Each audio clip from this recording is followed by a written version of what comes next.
नमस्कार, बहुत स्वागत है आपका और आप देख रहे हैं इंडिया वॉइस। मैं हूं आपके साथ आनंद विजय सिंह। उत्तर प्रदेश की अभी तक की तमाम अहम खबरों के साथ हाजिर हैं उत्तर प्रदेश लाइव में।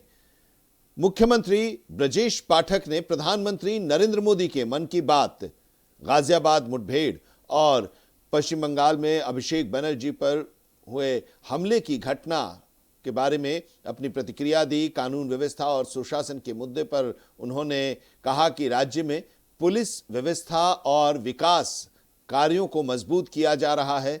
सरकार जनता की सुरक्षा को सर्वोच्च प्राथमिकता दे रही है। विपक्ष पर भी निशाना साधते हुए उन्होंने कहा कि कानून व्यवस्था पर अनावश्यक राजनीति विपक्ष की तरफ से की जा रही है।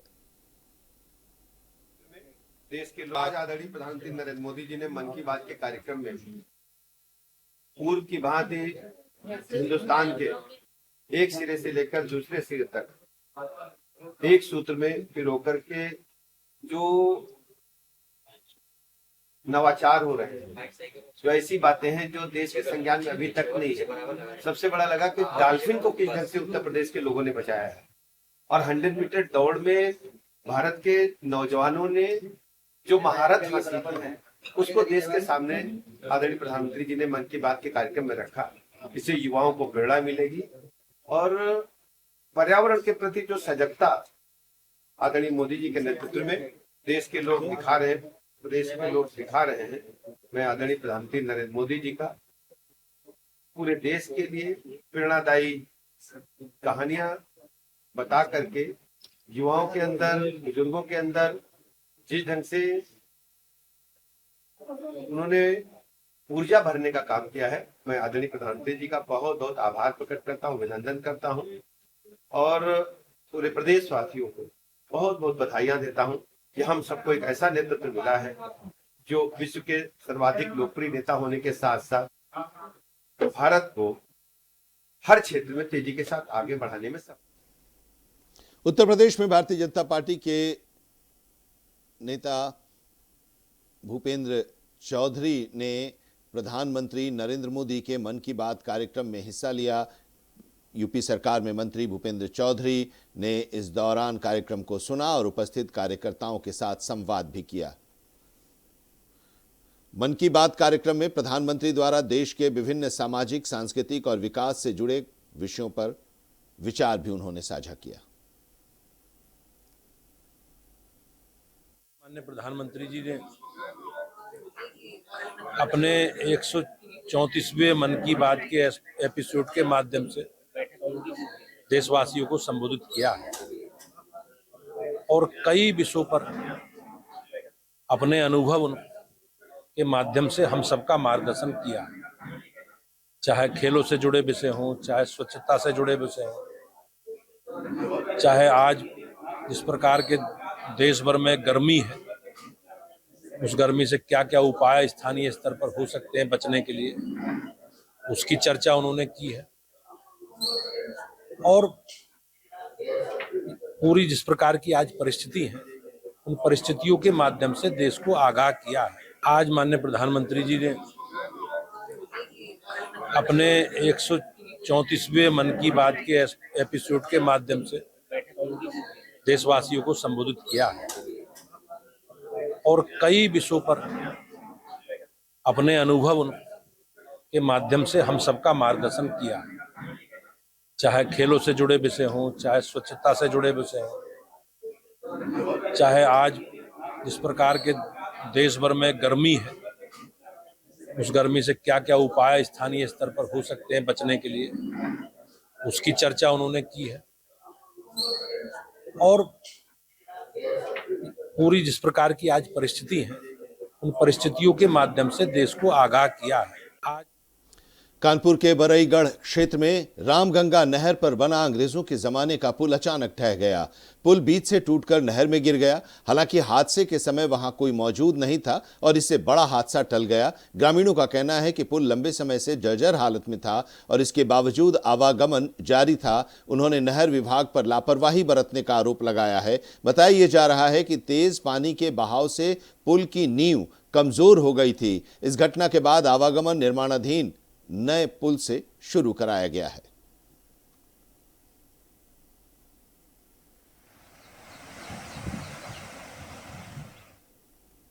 पीलीभीत में समाजवादी पार्टी ने जन विरोधी नीतियों के विरोध में जिला अध्यक्ष जगदेव सिंह के नेतृत्व में कलेक्ट्रेट पर जोरदार धरना प्रदर्शन किया। कार्यकर्ताओं ने बढ़ती महंगाई, डीजल, पेट्रोल और रसोई गैस की कीमतों, बिजली संकट, किसानों को खाद न मिलने के मुद्दे पर सरकार को घेरा।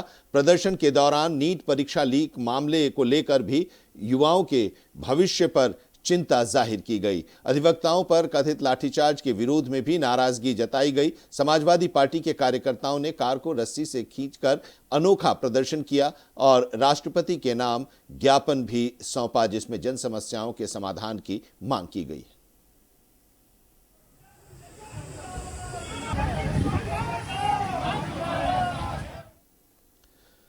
कानपुर देहात के पुखराया पहुंचे ज्योतिष पीठ के शंकराचार्य स्वामी अविमुक्तेश्वरानंद सरस्वती ने गो संरक्षण को लेकर एक बड़ा बयान दिया और कहा कि गौ माता की रक्षा राजनीति नहीं बल्कि करोड़ों लोगों की आस्था, धर्म और संस्कृति से जुड़ा विषय है।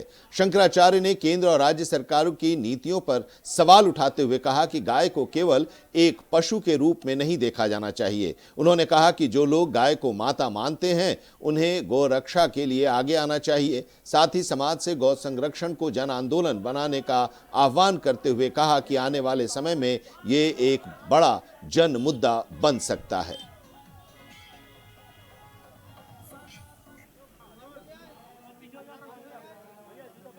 यही है कि जब हम गाय को माता कहते हैं तो हमारा वोट लेकर के बनी सरकार गाय को पशु किस आधार पर कहती है? क्या वो हमारे साथ न्याय कर रही है? हमारा वोट लेने के लिए आ जाते हैं और हमारी भावना की रक्षा नहीं करते हैं। हम गाय को पशु कहना गाय का अपमान समझते हैं और गाय का ही नहीं अपना खुद का भी अपमान समझते हैं कि हमारी माता को पशु कहा जा रहा है। इसलिए हमने ये कहा है कि जो हमारी माता को माता कह सके वही हमारे सामने आए, नहीं तो ना आए। कानपुर देहात में मुस्लिम युवा समाज ने मोहम्मद इबादुल हसन के नेतृत्व में शंकराचार्य को ज्ञापन सौंपकर गौ माता को राष्ट्रमाता या राजमाता का दर्जा देने की मांग की है। ज्ञापन में गौ संरक्षण को भारतीय संस्कृति, पर्यावरण और ग्रामीण अर्थव्यवस्था से जोड़ते हुए देश भर में गौ हत्या पर सख्त प्रतिबंध लगाने की मांग की गई है और साथ ही हर जिले में पर्याप्त गौशालाओं और गोवंश संरक्षण की बेहतर व्यवस्था सुनिश्चित करने का अनुरोध भी किया गया है।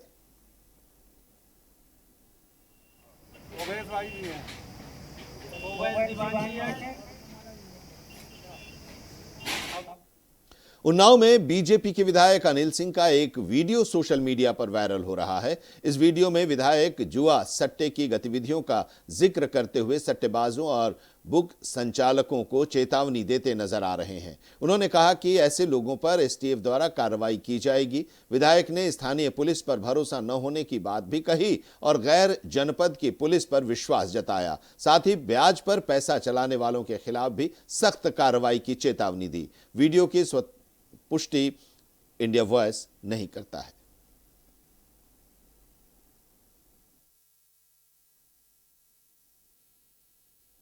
और खबर मथुरा से। मथुरा के जयसिंहपुरा क्षेत्र में पिछले 4 दिनों से बिजली आपूर्ति बाधित रहने से लोगों का गुस्सा भड़क उठा। नाराज कॉलोनी वासियों ने मथुरा वृंदावन रोड पर जाम लगाकर बिजली विभाग के खिलाफ प्रदर्शन किया। प्रदर्शनकारियों का आरोप है कि लगातार शिकायतों के बावजूद समस्या का समाधान नहीं किया गया। सूचना मिलने पर पुलिस मौके पर पहुंची और लोगों से बातचीत कर स्थिति को शांत कराया। अधिकारियों द्वारा जल्द बिजली आपूर्ति बहाल कराने का आश्वासन दिए जाने के बाद प्रदर्शनकारियों ने जाम को समाप्त कर दिया, जिससे सड़क पर यातायात फिर से सुचारू हो सका।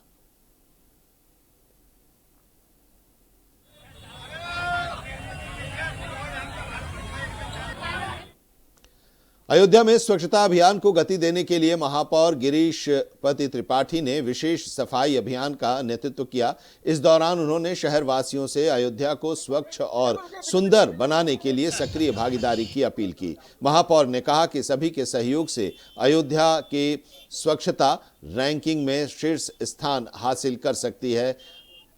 अभियान के दौरान नगर आयुक्त जयेंद्र कुमार भी मौजूद रहे। प्रशासन ने नागरिकों से सफाई व्यवस्था को मजबूत बनाने और स्वच्छता के प्रति जागरूक रहने का आग्रह भी किया। स्वच्छ सर्वेक्षण 2025-26 वर्तमान में चल रहा है। इसी में जन जागरूकता के कई कार्यक्रम आयोजित किए गए। वो 15 दिन तक ये कार्यक्रम चलाया गया। आज इसका अंतिम दिन है और आज 400 से ज्यादा अधिक सार्वजनिक स्थानों पर हमारे माननीय सभी पार्षदगण और हमारे माननीय मेयर साहब और सभी अन्य जनप्रतिनिधिगण इस कार्यक्रम में प्रतिभाग कर रहे हैं। नगर को साफ सुरक्षित रखने में और एक लोगों को, जो भी लोग बाहर से आ रहे हैं, उनको एक नई अनुभूति देने में पूरा नगर एक साथ आने के लिए आह्वान किया गया था। इसी क्रम में आज सभी लोग हमारे ये कच्चे घाट पर सभी लोग इकट्ठा हुए हैं। सभी ने श्रमदान किया है, सफाई में प्रतिभाग किया है, झाड़ू भी लगाया। ये अभी लता चौक से लेके कच्चे घाट तक अभियान हम लोगों ने अपने हाथ में लिया कि 31 मई को अयोध्या के सारे लोग अपने घरों से बाहर निकलें और अपने आसपास की स्वच्छता करें। और मुझे बताते हुए बहुत हर्ष हो रहा है कि करीब 400 से ज्यादा स्थानों पर सामूहिक तौर पर लोग निकले हुए हैं अपने नगर की सफाई करने के लिए।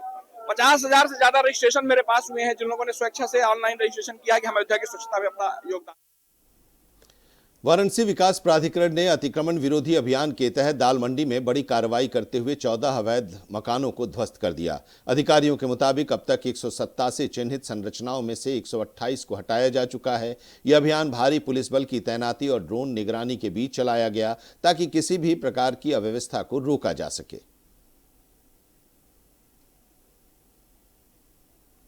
देखिए 14 मकान थे जिन पर नोटिस हुई थी। नोटिस में इनको समय दिया गया था, लेकिन इनके द्वारा कोई भी मानचित्र और कोई भी साक्ष्य प्रस्तुत नहीं किया जा सका, जिसके कारण इनका अंतिम डिमोलिशन ऑर्डर पारित हुआ है और उसी के क्रम में आज 14 मकानों में ध्वस्तीकरण की कार्रवाई कराई जा रही है। नहीं, देखिए हाईकोर्ट ने स्टे नहीं किया है। हाईकोर्ट ने इनके ऑब्जेक्शन को डिसाइड करने का समय दिया है, तो इनका जो भी ऑब्जेक्शन है उसको नियमानुसार डिसाइड किया जाएगा। आज ये ध्वस्तीकरण के क्रम में 14 भवन हैं जो कि वीडीए के द्वारा चिन्हित हैं और उनकी कार्रवाई है। जो कल जिस पे कार्य हुआ था वो भी आज कंटिन्यू हो रहे हैं। कार्य प्रारंभ हो गया है, शांतिपूर्ण माहौल में चल रहा है। पर्याप्त फोर्स डिप्लॉय की गई है, पीएसी, आरआरएफ और साथ में महिला पुलिस अधिकारियों का डिप्लॉयमेंट किया गया है। ड्रोन से मॉनिटरिंग की जा रही है और लगातार पीए सिस्टम से लोगों के मूवमेंट को भी कंट्रोल किया जा रहा है। ग्रेटर नोएडा में सूरजपुर पुलिस ने बंद घरों में चोरी करने वाले एक गिरोह का पर्दाफाश करते हुए 4 आरोपियों को गिरफ्तार किया है। पुलिस के मुताबिक आरोपी लंबे समय से बंद मकानों को निशाना बनाकर चोरी की वारदातों को अंजाम दे रहे थे। कार्रवाई के दौरान पुलिस ने उनके कब्जे से भारी मात्रा में सोने चांदी के आभूषण बरामद किए, जिनकी अनुमानित कीमत करीब 50 लाख रुपए बताई जा रही है। पूछताछ में आरोपियों से कई महत्वपूर्ण जानकारियां भी मिली और अन्य घटनाओं में उनकी संलिप्तता की जांच भी की जा रही है। और अंतर जनपदीय बड़े गैंग का पर्दाफाश हुआ है और ये अपराधी पकड़े गए हैं। इनके कब्जे से चोरी में गए माल बरामद हुए हैं जो काफ़ी संख्या में हैं। इस प्रकार से इनकी गिरफ्तारी से जो चोरियां हो रही थी, विशेष रूप से सूरजपुर थाना क्षेत्र में आसपास जो रिहायशी इलाके हैं, जो नए सोसाइटियां हैं, वहाँ पर इस पे लगाम लगेगी और एक बहुत ही अच्छा गुड वर्क है। ये जो चारों अपराधी हैं इनके खिलाफ 6 से लेकर 12 तक मुकदमे दर्ज हैं। इनके लंबे आपराधिक इतिहास हैं और ये पेशेवर चोर हैं। इनकी गिरफ्तारी से इन घटनाओं पर अंकुश लगेगा। मुख्य सरगना कौन है? कुछ लोग बातचीत चल रही है। इस घटना में प्रदीप और शिव कुमार जो 4 लोग पकड़े गए हैं, ये इसको लीड करते हैं और अपने अन्य साथियों के साथ जो इसमें जो और 2 लोग पकड़े गए हैं उनके साथ ही घटनाओं को अंजाम देते हैं। और भी हम लोग अभी इस प्रकरण में और भी, चूंकि विवेचना भी आगे इसकी प्रचलित है। और यहाँ पर एक ब्रेक के लिए रुकते हैं। ब्रेक के बाद भी खबरों का सफर जारी रहेगा।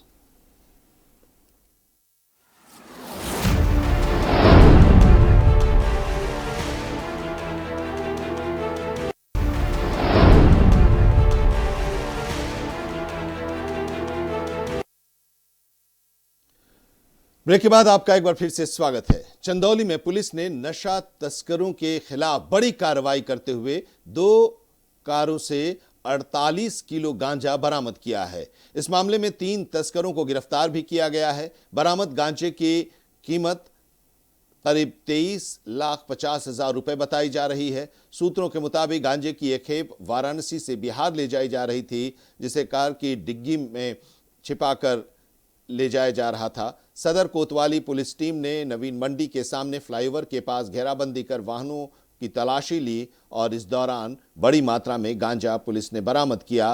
पुलिस ने 3 आरोपियों को इस दौरान गिरफ्तार किया है और उनसे पूछताछ पुलिस कर रही है।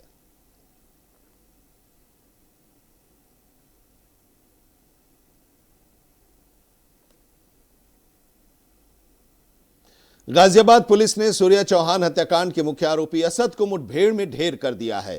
पुलिस के मुताबिक यह कार्रवाई इंदिरापुरम क्षेत्र में की गई, जहां आरोपी को घेराबंदी के दौरान पकड़ा गया। बताया जा रहा है कि असद शहर से भागने की फिराक में था। मुठभेड़ के दौरान दोनों ओर से करीब 50 राउंड गोलियां चली, जिसमें एक पुलिस कांस्टेबल घायल भी हुआ है।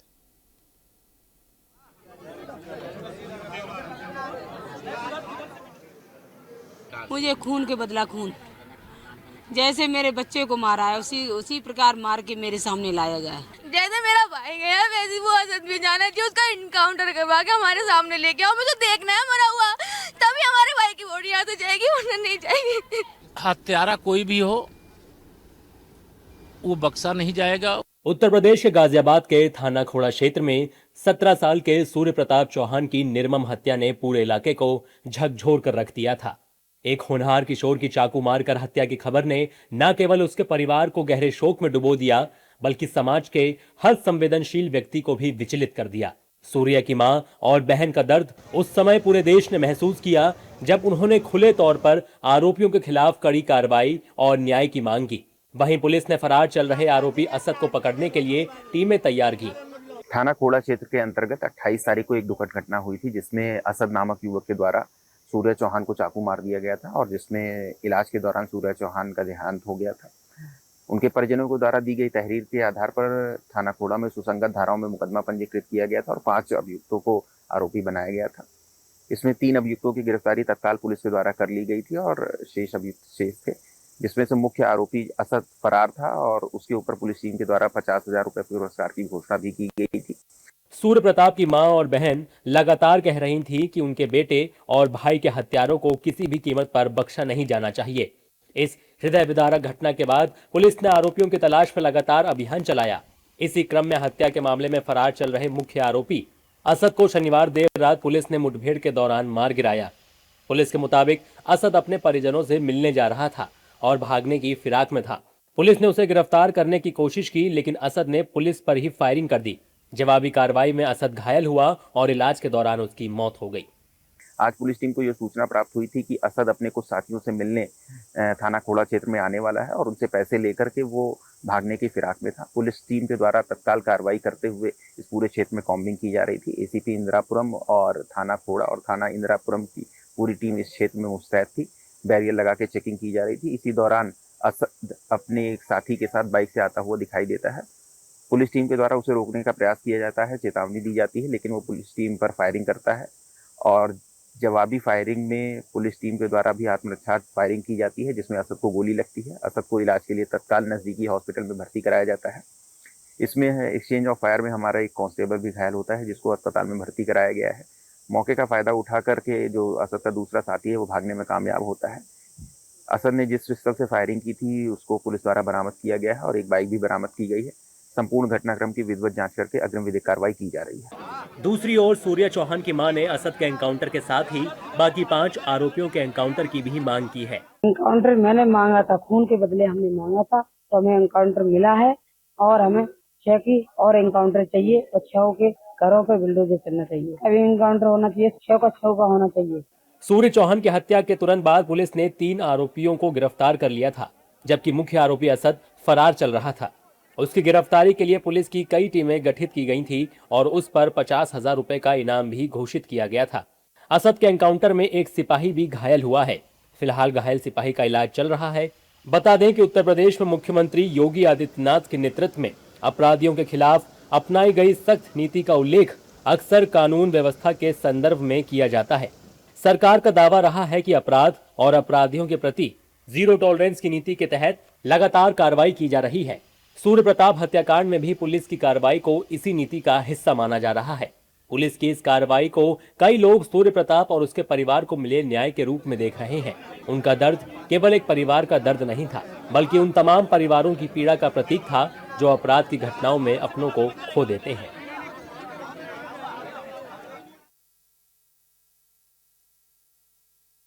कासगंज में उत्तर प्रदेश एटीएस ने सुनघारी क्षेत्र के किलोनी गांव के रहने वाले शाहबाज को हिरासत में लिया है।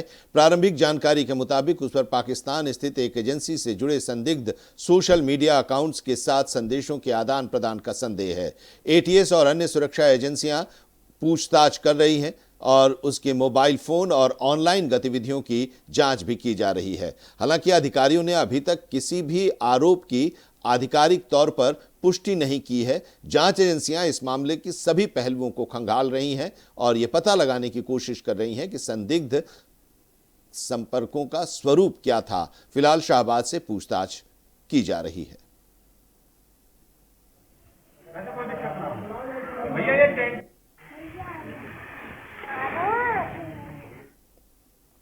पीलीभीत में कूड़े में मेडिकल कचरा फेंके जाने के मामले पर स्वास्थ्य विभाग ने सख्ती दिखाई है। मुख्य चिकित्सा अधिकारी डॉक्टर आलोक कुमार ने कहा है कि बायोमेडिकल कचरा निपटान नियमों का उल्लंघन करने वाले अस्पतालों के खिलाफ कार्रवाई की जाएगी। उन्होंने संबंधित संस्थानों को नोटिस जारी करने का निर्देश दिया है। बारे में अभी आपने जानकारी हमें दी है, अभी हमने टीम भेज दी है, आज भी वहां निरीक्षण करा रहे हैं और यदि इस तरह की कोई भी चीज वहां पाई जाएगी तो वो जिसके परिसर के आसपास होगी उस पर सख्त से सख्त कार्रवाई की जाएगी और भविष्य में इस तरह की ना हो उसके लिए महीने में एक बार जो है टीम से जो है औचक भ्रमण कराया जाएगा विभिन्न स्थलों का और यदि कोई ऐसी घटना होती है तो उसके विरुद्ध जो है सख्त से सख्त कार्रवाई की जाएगी। बारे में अभी आपने जानकारी हमें दी है, अभी हमने टीम भेज दी है, आज भी वहां निरीक्षण करा रहे हैं और यदि इस तरह की कोई भी चीज वहां पाई जाएगी तो वो जिसके परिसर के आसपास होगी उस पर सख्त से सख्त कार्रवाई की जाएगी और भविष्य में इस तरह की ना हो उसके लिए महीने में एक बार जो है टीम से जो है औचक भ्रमण कराया जाएगा विभिन्न स्थलों का और यदि कोई ऐसी घटना होती है तो उसके विरुद्ध जो है सख्त से सख्त कार्रवाई की जाएगी। और इसी के साथ उत्तर प्रदेश लाइव के इस बुलेटिन में इतना ही, लेकिन देश और दुनिया की तमाम अहम खबरों के लिए आप जुड़े रहिए इंडिया वॉइस के साथ।